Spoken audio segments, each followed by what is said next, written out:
All right, so I've got a question. What's worse, a president that criticizes Nordstrom or one that criticizes the police, as our former President Obama did? This week, President Trump, signed executive orders backing law and order. But the liberal press pretty much ignored it. As you can see on the left, the amount of time they spent on Nordstrom. On the right, the amount of time they spent covering these new executive orders on law and order. Are they focused on the wrong things? Here to weigh in, radio talk show host and Fox News contributor David Webb. David, thanks for joining us this morning. So why all the focus on Nordstrom? Why little focus on executive orders? Look, flood the zone if you're the media and you don't like Trump with every other story but what's important.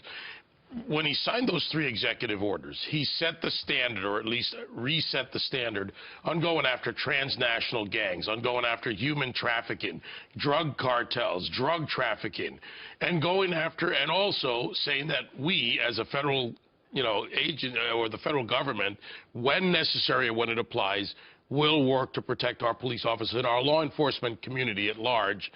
There are times when they've been under attack. President Obama criticized the institution of law enforcement. He inflamed the tensions. You look at the deaths, the assassination of Wen Jianlu, Rafael Ramos here in New York. You look at others around the country. So what they're doing is they're flooding the zone on Nordstrom's. And the Nordstrom stories are often one-sided as well, because Nordstrom says, well, it's just a business decision. But Nordstrom's been involved in commenting on the president's previous executive order on immigration and refugees. Right. So why no examination of the potential political motive of a Nordstrom? Well, that doesn't matter to the narrative. The narrative is to flood the zone on anything Trump does to distract the American people from the work he's doing. By the way, I'll say this. I personally wish that he hadn't commented on Nordstrom. I understand a father defending his daughter. That is a natural reaction for a good man to defend his daughter, who's been very successful in her own right.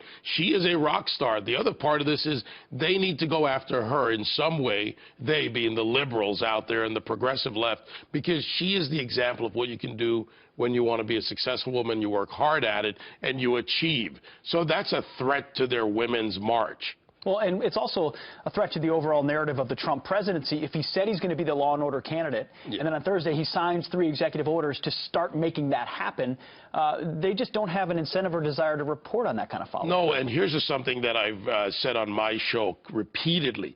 Examine the executive orders. I urge people to go read them. Some of them are a page long, 7 pages, 13 pages. You don't have to read an Obamacare-sized bill. But the executive orders that Trump has issued, by and large, are to enforce laws that exist. He's not making new law.